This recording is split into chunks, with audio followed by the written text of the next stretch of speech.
from the Cleveland Browns on this one because they didn't have their head coach for a playoff game last year when Kevin Stefanski was out because of COVID. So what happens now when you've got a head coach who's basically the offensive coordinator? How are you going to now handle this whole situation? Well, let's start with the head coaching duties. Vance Joseph, the defensive coordinator, he has been a head coach on the NFL level before, so he will do a lot of the forward-facing things. He will speak to the team. He will do the press conferences. Then you've got Jeff Rodgers, the assistant head coach / special teams coordinator. He handles the game management type stuff or assists in that anyway with Cliff Kingsbury. So that'll fall on him. Who's going to call the plays? Who's actually going to radio them in to Kyler Murray? That was being discussed on Friday night and will be finalized on Saturday as the team prepares for the game. But Sean Kugler, who's the run game coordinator / offensive line coach, he handles the running game as far as the game planning, the install, all that kind of stuff. So he'll have some input. You'll also have Kyler Murray, who probably knows this offense better than anybody else, and he dictates a lot of things at the line of scrimmage, so he will have his input along with backup quarterback Colt McCoy. But Mike Robb, when you've got your quarterback who has no head coach, no offensive coordinator, no quarterback's coach for this game, and he's been playing as well as he has, let's say he plays that well once again. What will that mean for you in regard to how good Kyler Murray is this year? Oh, wow. I mean, if he was able to play without his head coach, without the offensive coordinator, his play caller, without that constant voice in his ear, to me, he just boosts himself into the MVP conversation, probably the top guy. I mean, because Tom Brady still needs an offensive coordinator. He still needs somebody, to talk to him in his ear and make adjustments. And to me, that's the biggest thing that's going to be gone from not having Cliff Kingsbury there, is not having the adjustments, right? Not having that play caller that's in charge of the adjustments, because let's be honest, guys, Cliff Kingsbury brought this air raid offense to the Arizona Cardinals. And then when you look at the coaches, you look at Vance Joseph and Jeff Rodgers, two guys that I'm very fond of. I know a lot about these guys. They were with me in San Francisco when I played for San Francisco in 2010, from 2006 to 2010, and those guys would be great. I mean, Vance Joseph, to me, he got a raw deal, when he was the head coach with the Denver Broncos. To me, this is his opportunity to show the rest of the National Football League that he can still be a head coach while still functioning and handling that defense. And Jeff Rodgers, Jeezy, you talk about, handling game situations. When this guy was an assistant special teams coach, teams trusted him with handling game situations. So from that regard, I think the Arizona Cardinals will be fine. Oh, just fine, huh? All right. Well, we'll see. Kyler Murray completing over 75% of his passes, 10 touchdowns this season. He's looked really, really good. This would be a huge statement for him and the Cardinals if they won and then went to 6-0. Now, the other big game that we're looking at this week, it's huge. Ravens and Chargers. Baltimore's #1 ranked offense led by Lamar Jackson, coming off a career-high 504 total yards on Monday night. A lot got lost last Monday night in the Gruden news, but that game was incredible. Brandon Staley, good luck trying to contain one of the most dynamic quarterbacks we've ever seen. I think the thing that's unique about Lamar is that there's danger on every snap, okay? And there's danger running the football, and there's danger throwing the football. And how he runs the football, it can be within the design of the play, designed run game for him, and it can be design, outside of the play. And I think that they do a really good job scheming to create air for him to take advantage of, because they also have really good players to defend in the passing game. And sometimes what's challenging is when you defend all these weapons that they have, you got to, some people forget that he's, the most dangerous guy that they have.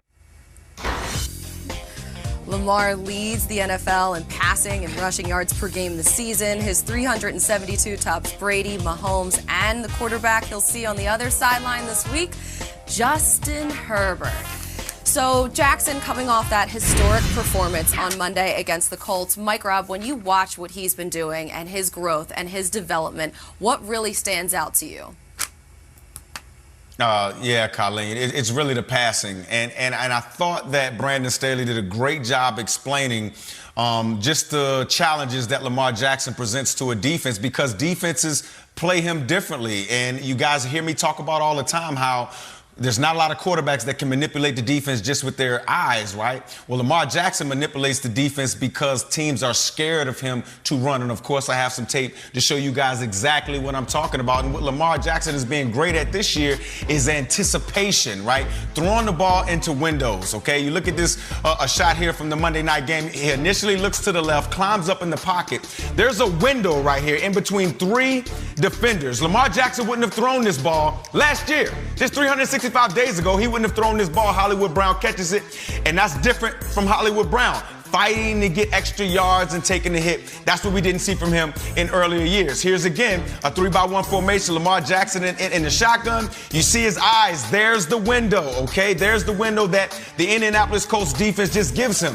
We used to call that hot by coverage, guys. There was no blitz, but there was a window so the receiver looked. And this is one of the special ones that, again, when you're in the red zone, the field is so cut off that you have to manipulate the defense some way, somehow. Again, there's the window. In between 3 defenders, Lamar Jackson looks off the underneath the defenders and anticipates where his receiver is going to be. Boom, game over. Lamar Jackson, I mean, his growth at throwing the football. I've been a guy criticizing him for not being consistent enough throwing the football downfield. If Lamar Jackson can continue to throw the ball like we saw this past Monday night, I just don't see how teams are going to defend him. Because if you totally defend against the pass, he can run. He'll run for 200 yards if you allow him to. And if you defend him against the run, as you can see with the plays I just shown you, he'll throw it over the top. He'll throw it in the tight windows. He'll beat you with his arm. He's phenomenal. Mike Robb, how about the guy who was catching so many of those passes on Monday? Tight end Mark Andrews, where have you been all of my life in this season? He had such a great night, 11 catches for 147 yards. He had 2 touchdowns, 2 two-point conversions. And coming into this game, he hadn't scored a touchdown all season. He hadn't had more than 5 catches in a game. And he was playing for a very special reason. He was playing for his grandmother, who he had lost earlier in this week. And she was such a huge Ravens fan and followed him all of the time. And so he really delivered on that game. And it was so special, clearly, to him. But to come alive the way that he did, I think that this is the start of a connection that we are just going to see blossom this entire season. And we know, too, the Chargers have struggled against tight ends, you guys. Week 5, David Njoku, he went off. Week 4, it was Darren Waller. Week 3, Travis Kelce, so on. Every single week, they've got by tight ends. So we'll see if Mark Andrews is celebrating again this week. This is why you pay a guy early. They got done that deal before the season. The Ravens did. Andrews has produced, but that was like next level the other day right there. Right. So you're glad you got that deal done a little bit early. That's a really good deal for Andrews, though, by the way. No Sammy Watkins for the Ravens, so that might hurt the passing game a little bit. But the good news, Rashad Bateman, the rookie receiver who, I mean, there was so much anticipation for him and what he was going to do this season with what he was doing in training camp. Show him the video of the open practice that they had at M&T Bank Stadium when he blew past Marlon Humphrey, made this drive. Even Humphrey was talking about, my goodness, that play, that's unbelievable. The ability for Bateman to make plays down the field and on the outside, they really believed that that was going to be a huge element added to the offense. We're seeing Lamar Jackson throw better down the field, as Mike Robb just showed you. Now add Bateman to the mix. Can't wait to see what he can do in a live game, Will. Well, I think Lamar Jackson's a lot like Denzel Washington in Training Day when they dig up and they find the money that's underneath the boards. And he's like, are you comfortable? Oh, yeah, I'm comfortable. He's like, yeah, I'm comfortable. That's Lamar Jackson looking at this Chargers defense right now.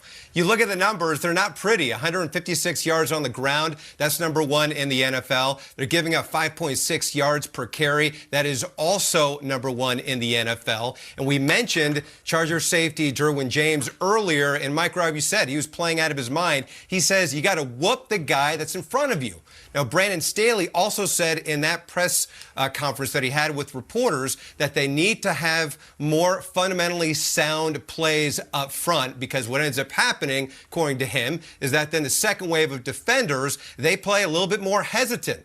And this definitely is going to be a challenge for this defense. So I want to see what Brandon Staley has cooked up for the Chargers. Right now, what we have cooking right now is What is it? Hot routes. That's it. I keep thinking of wedding crashers. Yeah, there you go. All right, so we're going to go through a few. I don't know why I keep thinking that. I'm so sorry. I'm probably like the 20th person to say that. But either way, we're going to rip through some of these questions for week 6 to get you ready. All right, Jeezy, are you with me right now? Ready. Lamar Jackson and Justin Herbert. They're in the mix right now. Who do you think is the NFL MVP at this point?